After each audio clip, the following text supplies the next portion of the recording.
Shalom, puji nama Tuhan. Saya sangat senang kembali menyapa Bapak Ibu, saudara yang kasih Tuhan dimanapun saudara berada. Salam dalam kasih Kristus Yesus Tuhan kita yang hidup. Biarlah segala kemuliaan bagi Bapa, Anak, dan Roh Kudus. Haleluya, haleluya. Saya pendeta Douglas muter-muter kembali mengajak Bapak Ibu saudara yang kasih Tuhan, terutama para mahasiswa Sekolah Tinggi Teologi Kataros Indonesia, mengajak belajar, meneruskan atau melanjutkan pengajaran doktrin Allah Tritunggal. Ini sesi yang keempat, sesi keempat. Saya berharap di 3 sesi Bapak Ibu sudah mengikutinya dan diberkati, iman semakin dikuatkan. Kita akan lanjutkan di sesi yang kedua ini, yang keempat ini adalah bukti-bukti Alkitab tentang kejamakan dalam diri Allah. Bukti-bukti Alkitab tentang kejamakan dalam diri Allah. Sekali lagi, semuanya kita harus buktikan data dan faktanya itu dari Alkitab. Ya, jadi jangan ada kesimpulan dari luar Alkitab dulu harus cari, enggak. Semua kita dari Alkitab. Tadi di sesi yang ketiga sudah dijelaskan bukti keesaannya. Jadi kita ini menyembah Tuhan yang esa. Tuhan yang esa. Jadi hanya satu Allah yang telah menyatakan diri dalam pribadi Bapa, Anak, dan Roh Kudus. Ada keesaan, ada kejamakan. Ya, katanya Trinity. Tri itu adalah 3, Unity itu adalah suatu kesatuan atau Tritunggal. Tri ada 3, ya, Tri, ya, tunggal 1, ya kan? Sekali lagi, ingatkan, bukan berarti 3 Allah atau 3 Tuhan. Ya, tunggal artinya 1 di dalam keilahian. 1 Tuhan, tidak ada yang lain. Tidak ada seperti Dia. Bahkan sudah dijelaskan keberadaan Tuhan ada dengan sendirinya, dari dirinya sendiri. Tidak disebabkan dipengaruhi oleh siapapun di luar dirinya. Dia sudah ada di dalam kekekalan dan hanya Dia yang seperti itu. Tidak ada asal-usulnya. Kalau kita ini ada asal-usulnya kan, ya. Bahkan segala sesuatu yang ada di dunia ini disebabkan oleh Tuhan. Dia yang menciptakan, Tuhan yang menciptakan. Tidak ada yang dapat melakukan seperti yang dilakukan oleh Tuhan. Bahkan segala sesuatu yang ada di dunia ini yang diciptakan bergantung kepada Tuhan. Tidak bisa bergantung kepada dirinya sendiri. Hidupnya, nyawanya, semua yang ada di dunia ini bergantung kepada Tuhan. Nah, ini perlu kita pahami dengan baik. Ya, Bapak Ibu dikasih Tuhan. Jadi, Dia juga punya kehendak bebas. Bebas melakukan apa saja atas dasar sifat yang Dia miliki. Tuhan punya hak prerogatif yang tidak ada pada makhluk lain. Dia bebas melakukan apa yang menjadi kehendaknya. Tidak bisa diatur oleh manusia, tidak boleh diatur oleh siapapun. Ya. Rencana, pikiran, keputusan ada pada dirinya. Bukan disebabkan orang di luar dirinya atau oknum di luar dirinya, sesuatu di luar dirinya, tidak. Ya, ini perlu kita pahami dengan baik. Baik, Bapak Ibu kasih Tuhan, maka setelah kesempatan ini kita akan mencari pembuktian Alkitab tentang apa? Kejamakannya, yaitu apa? Itu tadi, 3, ya, pribadi, yaitu Bapa, Anak, dan Roh Kudus. Ini adalah jamak. Ya, ini pembuktian Alkitab. Mari kita lihat bersama-sama. Ya, oke. Jadi kejamakan dalam diri Allah bukan berarti adanya banyak Allah. Ini penting ya. Tetapi adanya kejamakan dari diri Allah. Ada kejamakan dalam diri Allah. Jadi tetap percaya bahwa pada ketunggalan atau keesaan Allah, kita harus percaya itu. Ya. Dan itu sudah final. Ya. Tetapi di dalam keesaannya itu terdapat suatu kejamakan tertentu. Jadi dalam keesaan itu yang satu itu ada ditemukan kejamakan. Ada suatu kejamakan tertentu maksudnya. Ya. Oke. Jadi Allah itu mempunyai hanya satu hakikat. Satu hakikat. Tetapi di dalamnya ada tiga pribadi. Nah, tiga pribadi. Oke, mari kita perhatikan. Yang pertama, kejamakan dalam diri Allah itu bisa kita lihat di dalam pribadi Yesus. Ya, perhatian nih. Keilahian Yesus dan Roh Kudus, ada kejamakan dalam diri Allah terlihat dari keilahian Yesus dan Roh Kudus. Ada kejamakan. Oke. Bahwa Yesus dan Roh Kudus juga adalah Allah. Sebagaimana Bapa adalah Allah. Jelas menunjukkan adanya kejamakan dalam diri Allah. Oke. Jadi keilahian yang dimiliki oleh Yesus, yang dimiliki oleh Roh Kudus, ada pada Bapa. Dan keilahian itu tidak bisa dikatakan keilahian Yesus bersumber dari Bapa. Keilahian Roh Kudus bersumber dari Yesus atau bersumber dari Bapa. Nah, oke. Keilahian itu satu, itulah keesaan. Tapi tiga pribadi itu nyata, benar-benar ada. Ya. Oke, mari kita perhatikan. Ada penggunaan kata Elohim. Ya, mungkin sudah sering kita dengar ya. Penggunaan kata Elohim untuk Allah. Terutama, mari kita perhatikan Kejadian 1, ayat 1. Pada mulanya Allah menciptakan. Pada mulanya Allah, ada kata Allah. Jadi kata sebutan Allah itu merupakan bentuk jamak, yaitu Elohim atau plural, ya kan? Ya, plural itu kata Elohim mempunyai bentuk tunggal atau disebut dengan singular, yaitu Eloah.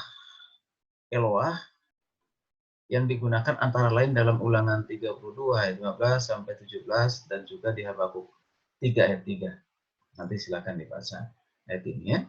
Nah, oke. Kita lanjutkan ya. Terusnya memahami kata Elohim. Ya, Elohim. Tetapi dalam perjanjian lama kita perhatikan ada kata Eloah, ada kata El, ada kata Elohim. Nah, kata Eloah hanya digunakan sebanyak 250 kali. Sedangkan kata Elohim diperkirakan ada sekitar 2570 kali. Nah, ini 2500 lebih lah, kan gitu ya. Jadi penggunaan kata bentuk jamak atau plural yang jauh lebih banyak ini adalah salah satu menunjukkan yang kuat adanya kejamakan dalam diri Allah. Mengapa diulang-ulang sampai 2500 lebih kan gitu ya? Itu bukan suatu kebetulan gitu. Ya, tapi itu mau mengajarkan, menyatakan kepada kita Tuhan menyatakan diri di dalam suatu kejamakan. Oke, yaitu dengan menggunakan kata Elohim, ya Elohim. Oke, jadi memang harus diakui bahwa Elohim sering dianggap sebagai bentuk tunggal, ya, sebagai bentuk tunggal. Tetapi yang perlu dipertanyakan adalah kalau memang Allah itu tunggal secara mutlak, mengapa tidak digunakan Eloah saja terus-menerus? Jadi nggak usah ada 2500 lebih Elohim, Elohim, cukup Eloah, Eloah, Eloah. Kalau dia hanya memang bentuk tunggal saja, jadi tidak ada kejamakan. Ya, udah Eloah aja dari perjanjian lama sampai perjanjian baru, Eloah aja. Tapi kenyataannya kata Eloah itu hanya sedikit, jauh sekali dengan sebutan Elohim. Ya.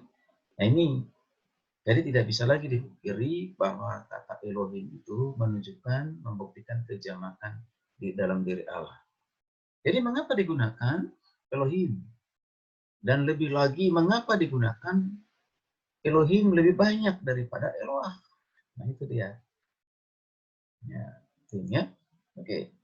Jadi mari kita perhatikan kekeliruan ini biasanya gitu. Elohim bukan berarti pribadi-pribadi, melainkan ini perhatian nih, melainkan Allah-Allah gitu. Ada orang mengatakan pengertian yang keliru ini kan.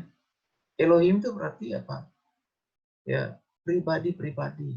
Artinya ada 3 pribadi-pribadi seperti melihat pribadi-pribadi secara fisik manusia. Ya, saya ulang, maksudnya di sini bukan pribadi-pribadi yang 3 pribadi Bapa, Anak, dan Roh Kudus, melainkan Allah, Allah gitu. Berarti politeisme. Ini keliru, ya. Pengertian Elohim tidak seperti itu. Ya. Jadi mereka yang berkuku bahwa kata ini menyatakan suatu Tritunggal menjadi diri sendiri, yaitu politeis, penyembah lebih dari satu Allah. Kita tidak menyembah lebih dari satu Allah. Tidak, jangan dipahami Elohim seperti itu. Ya, mengapa? Karena ini berarti ada 3 Allah dalam Tritunggal. Itu juga keliru. Tidak ada katakan begitu. Mengapa? Karena mempercayai ada 3 Allah dalam Tritunggal. Ini jelas keliru. Ini salah. Ya, jadi Tuhan itu tetap esa menyatakan diri dalam 3 pribadi, bukan 3 Allah, Allah, Allah. Salah. Ya. Oke. Jadi sekali lagi, Elohim itu tidak boleh diartikan Allah, Allah. Mengapa? Karena ini akan bertentangan dengan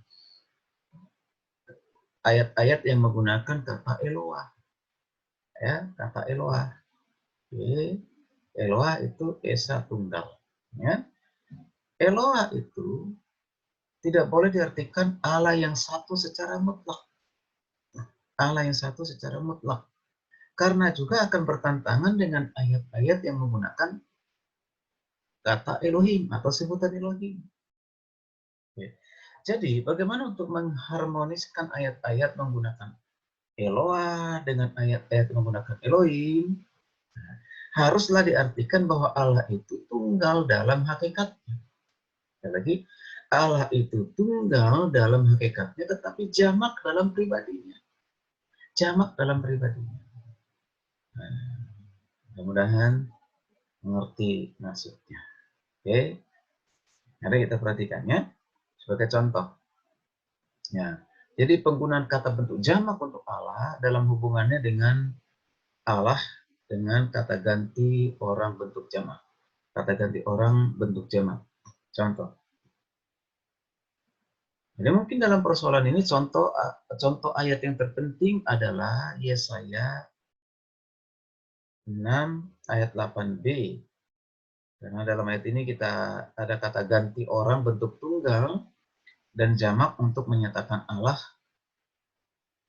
atau keluar sekaligus dalam satu ayat. Perhatikan.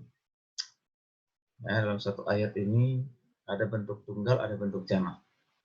Oke. Yesaya 6 ayat 8b. Jadi ini kita suci bahasa Indonesia terjemahan lama baru. Kita bisa perhatikannya. Dikatakan begini. Ini kata ganti orang bentuk jamak. Lalu aku mendengar suara Tuhan berkata, siapakah yang akan kuutus? Dan siapakah yang mau pergi untuk aku? Itu ada kata kuutus. Kuutus itu tunggal. Ya, kuutus. Tapi kata aku sebenarnya terjemahan yang lebih tepat itu adalah, ya, kalau kita perhatikan dalam bahasa Inggrisnya, ya, dalam bahasa Inggrisnya diterjemahkan begini. Siapakah yang akan kuutus dan siapa yang mau pergi untuk kami? Untuk kami. Bukan untuk aku, untuk kami. Dari tunggal ku, pribadi yang pertama, lalu kami. Ini untuk kami, berarti di sana ada 3 pribadi. Jadi di ayat ini dua-duanya ada ketunggalan keesaan, dan juga kejamakan. Itu kata kami. Ya, nanti bisa lebih didalami lagi ya. Baik. Masih kata ganti orang bentuk jamak. Contoh di Kejadian 3 ayat 22a. Dikatakan demikian. Berfirmanlah Tuhan Allah, sesungguhnya manusia itu telah menjadi seperti salah satu dari kita, tahu tentang yang baik dan yang jahat. Perhatikan ungkapan berfirmanlah Tuhan Allah. Berfirmanlah Tuhan itu siapa? Tuhan itu adalah Allah yang dikatakan sebagai Allah pribadi yang pertama. Berfirmanlah Allah. Berfirmanlah Tuhan. Berfirmanlah Yahweh. Nah, gitu, ya. Nah, apa dikatakan? Sesungguhnya manusia itu telah menjadi seperti salah satu dari kita. Ada kata lagi, ungkapan kata kita. Kita. Oke, berarti jamak lebih dari satu. Jadi ada kata kita berapa kali diulangnya? Kata kita. Oke. Kemudian di Kejadian 11 ayat 7. Nah, baiklah kita turun dan mengacau-belaukan di sana bahasa mereka sehingga mereka tidak mengerti lagi bahasa masing-masing. Baiklah kita, jamak lagi. Lagi-lagi kalau ini hanya tunggal dalam pribadi, tidak perlu Tuhan mengatakan kita. Ya kan? Tidak perlu mengatakan salah satu dari kita. Ya, tidak perlu mengatakan baiklah kita, baiklah aku. Seharusnya gitu. Baiklah aku turun. Ya. Kalau hanya tunggal dalam pribadi. Ya. Oke. Jadi kita katakan menjadi sama seperti aku. Nah, itu aja. Nggak usah salah satu dari aku, dari salah satu dari kita. Jadi sebenarnya mudah sekali untuk hal ini ya, kita bisa pahami ya. Oke. Kemudian ada lagi Yesaya 41 ayat 22, kata ganti orang bentuk jamak. Oke. Biarlah mereka maju dan memberitahukan kepada kami apa yang akan terjadi nubuatan yang dahulu. Beritakanlah, ya beritahukanlah apa artinya, supaya kami memperhatikannya, atau hal-hal yang akan datang kabarkanlah kepada kami supaya kami mengetahui kesudahannya. Jadi ada kata ganti jamak yaitu kami, ya kami. Oke, Kejadian 1 ayat 26. Nah ini ayat yang paling sering ya digunakan untuk membuktikan kejamakan dari dalam diri Allah. Ya, itu Kejadian 1 ayat 26 apa dikatakan? Kejadian 1 ayat 26. Berfirmanlah Allah, baiklah kita menjadikan manusia menurut gambar dan rupa kita, supaya mereka berkuasa atas ikan-ikan di laut dan burung-burung di udara, dan atas ternak dan atas seluruh bumi, dan atas segala binatang yang melata yang merayap di bumi. Berfirmanlah Allah, Allah, ajakan dari pribadi yang pertama. Kan? Baiklah kita, katanya baiklah kita. Kalau sekali lagi pribadi hanya tunggal, tidak perlu berfirmanlah baiklah kita. Berfirmanlah Allah, baiklah aku menjadikan manusia. Kan gitu. Nggak usah kata kita. Jadi kalau kata kita ini bukan suatu kebetulan Bapak Ibu Saudara Tuhan. Ya, jadi kata kita ini benar-benar membuktikan kejamakan dari Allah Tritunggal. Ya dari keesaan Tuhan itu, kan gitu ya. Nah, diulang lagi kata kita. Jadi ini ajakan. Kalau dikatakan ini adalah sidang ilahi. Dengan siapa Tuhan bersidang untuk mengajak menciptakan manusia, menjadikan manusia. Kalau ada yang mengatakan itu malaikat, ajakan kepada malaikat. Apa benar demikian? Oke, mari kita perhatikan bersama-sama. Jadi ini kata kita, Kejadian 1:26, maka saat itu ia berbicara kepada para malaikat. Katanya ada tafsiran seperti itu, ajaran seperti itu. Apakah benar? Mari kita perhatikan bersama-sama. Jadi itu tidak menunjukkan kejamakan dalam diri Allah, katanya. Tapi ini tidak mungkin, sebab kalau dalam Kejadian 1 diartikan bahwa kata kita itu menunjuk kepada Allah, dan para malaikat, maka haruslah disimpulkan bahwa kalau misalnya menerima ini tafsirannya bahwa Allah pribadi yang pertama mengajak para malaikat, atau dalam sidang ilahi itu mengajak para malaikat. Maka apa yang terjadi? Akan bermasalah. Masalahnya apa? Yang pertama, berarti manusia juga diciptakan menurut gambar dan rupa malaikat. Bukan lagi menurut gambar dan rupa Allah. Oke. Padahal kita mengatakan menciptakan manusia menurut gambar dan rupa Allah, bukan gambar malaikat. Kemudian Allah mengajak para malaikat untuk bersama-sama menciptakan manusia. Sehingga kalau Allah adalah pencipta, menjadi kreator, maka malaikat adalah ko-kreator, rekan pencipta. Masa malaikat yang diciptakan menjadi rekan pencipta? Kalau diciptakan, bagaimana yang diciptakan bisa mencipta? Ya kan? Sesuatu yang diciptakan, yaitu malaikat diciptakan, lalu ikut terlibat dalam penciptaan. Ini bertentangan kalau itu malaikat. Kemudian juga kalau kita perhatikan di konteksnya, baik di Kejadian 1 ayat 1 sampai 25 dalam konteks dekatnya tidak ada di sana menceritakan malaikat. Konteks dekat setelah di 27 atau 28 ataupun kita Kejadian pasal-pasal lain tidak ada satupun di sana dalam konteks itu menyebut kepada malaikat. Kalau itu malaikat, seharusnya Tuhan mengulang itu beberapa kali. Jadi tidak hanya satu kali. Tapi dalam satu kali itu pun tidak ada kata malak di sana. Angelos di sana. Tidak ada. Ini ya pribadi saya untuk melihat bahwa itu bukan malaikat.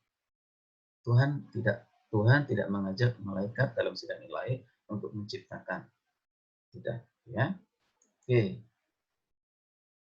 Jadi pandangan Kristen menganggap bahwa kita menunjuk bahwa pribadi-pribadi dalam Allah Tritunggal itu berbicara satu dengan yang lain, yaitu menunjukkan kepada kejamakan tertentu dalam diri Allah. Oke. Ini ya. Itu kekristenan. Kita perhatikan contoh. Contohnya.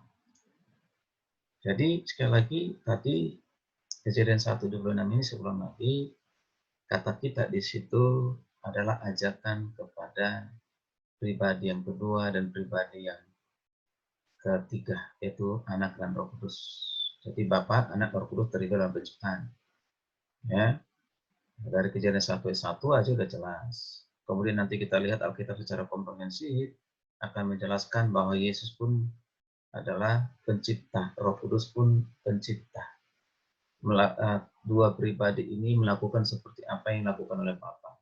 Ada pada Bapa, ada pada Anak, ada pada Roh Kudus. Oke, ya. Mari kita lihat Kejadian 20 ayat 13a. Ketika Allah menyuruh aku mengembara keluar dari rumah ayahku, berkatalah aku kepada istriku. Ya, ketika Allah menyuruh, ya, Allah, perhatikan kata Allah. Kata-kata menyuruh aku mengembara dalam bahasa Ibrani adalah kata kerja bentuk jamak. Ya. Kemudian Kejadian 35 ayat 7, didirikannya lah mesbah di situ, dinamainya lah tempat itu El Betel, karena Allah itu telah menyatakan diri kepadanya di situ ketika ia lari terhadap kakaknya. Kemudian ada kata menyatakan.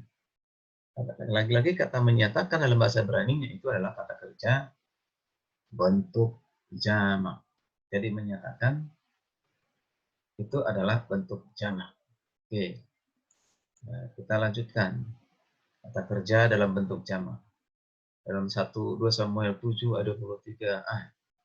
Dan bangsa manakah di bumi seperti umatmu Israel yang Allah pergi membebaskannya menjadi umatnya. Kata pergi juga dalam bahasa Ibrani adalah kata kerja bentuk jamak. Ya. Kemudian Matius 5:18, dan orang akan berkata sesungguhnya ada pahala bagi orang benar. Sesungguhnya ada Allah yang memberikan keadilan di bumi. Memberikan keadilan di bumi. Jadi kata memberikan keadilan juga dalam bahasa Ibrani adalah dalam bentuk jamak. Ya. Jadi ayat-ayat tersebut subjeknya adalah kata Elohim. Subjeknya adalah kata Elohim yang digunakan untuk menyatakan Allah yang esa. Oke, ya, Elohim adalah itu jamak, tapi dalam Elohim itu sekaligus juga menyatakan keesaan. Luar biasa, ya, luar biasa ya. Jadi mari kita lihat lagi kata-kata bentuk jamak lainnya seperti dalam Pengkhotbah 12 ayat 1 ya. Katakan, ingatlah akan penciptamu pada masa mudamu, sebelum tiba hari yang malang dan mendekat tahun-tahun yang kau katakan, tak ada kesenangan bagiku di dalamnya. Ada kata penciptamu, penciptamu, ya kan? Kata pencipta itu kreator dalam bahasa Ibrani-nya ada dalam bentuk jamak juga. Sehingga seharusnya terjemahannya adalah yang dikatakan ini creators, bukan kreator. Ya kan, tunggal. Kreator pakai akhiran S, yaitu pencipta-pencipta. Ya. Pencipta, artinya Bapa pencipta, Anak pencipta, Roh Kudus pencipta. Oke. Mazmur 149 ayat 2. Biarlah Israel bersukacita atas yang menjadikannya, biarlah Bani Sion bersorak-sorai atas raja mereka. Ada kata ungkapan yang mengatakan yang menjadikannya. Kata-kata yang menjadikannya sama dalam bahasa Ibrani itu juga dalam bentuk jamak. Artinya yang menciptakan itu melibatkan 3 pribadi. Oke. Amsal 9:10. Permulaan hikmat adalah takut akan Tuhan, dan mengenal yang Maha Kudus adalah pengertian. Ada kata yang Maha Kudus dalam bahasa Ibrani itu juga dalam bentuk jamak. Ya. Hosea 12 ayat 1. Dengan kebohongan aku telah dikepung oleh Efraim. Dengan tipu oleh kaum Israel, sedangkan Yehuda menghilang dari dekat dari dekat yang Maha Kudus, yang setia. Yang Maha Kudus nanti bisa dicek lagi. Kata yang Maha Kudus itu juga adalah dalam bahasa Ibrani dalam bentuk jamak. Ya. Jadi terlalu banyak dalam Alkitab dalam bentuk jamak. Nanti baca ayat 35 ayat 10, Yesaya 54 ayat 5. Ya, di sana ada yang membuat, menjadikan engkau, semuanya itu dalam bentuk jamak. Oke, luar biasa. Masih banyak lagi di Yosua ya 24:19, di sana juga dikatakan dia Allah yang cemburu dalam bentuk jamak. Ya, dalam bahasa Ibrani-nya kata kudus, kalau kita perhatikan kata kudus ada dalam bentuk jamak, tetapi kata cemburu ada dalam bentuk tunggal. Jadi kalau dalam Yesaya 6 ayat 8a digunakan kata ganti orang bentuk tunggal dan juga jamak untuk menunjuk kepada Allah di dalam ayat 1, maka dalam Yohanes 24:19 digunakan kata sifat bentuk tunggal jamak terhadap diri Allah dalam ayat 1-nya. Ya kan? Nah, oke. Ini bisa kita perhatikan bersama-sama ya. Ini luar biasa. Maaf, bukan ya tadi dikatakan coba kita lihat dulu ya Alkitab. Nah, ini yang dikatakan dalam Yosua tadi ya. Oke. Sekarang ada beberapa ayat dalam kitab suci membedakan pribadi Allah yang satu dengan pribadi Allah yang lain. Oke. Nah, ini mungkin akan kita teruskan di sesi berikutnya. Bagaimana kita bisa membedakan pribadi Allah yang satu dengan pribadi Allah yang lain. Dalam secara pribadi ya, kalau keilahiannya, hakikatnya, ketunggalan dalam hakikatnya, saya pikir sudah sangat jelas. Maka kita bisa membuktikan pribadi Bapa berbeda dengan pribadi Anak berbeda dengan pribadi Roh Kudus, itu yang membuktikan juga Alkitab. Ini nanti akan kita pelajari, kita lanjutkan di season yang kelima. Tetap mengikutinya supaya kita diberkati. Shalom, Tuhan Yesus memberkati kita sekalian. Haleluya, haleluya, amin.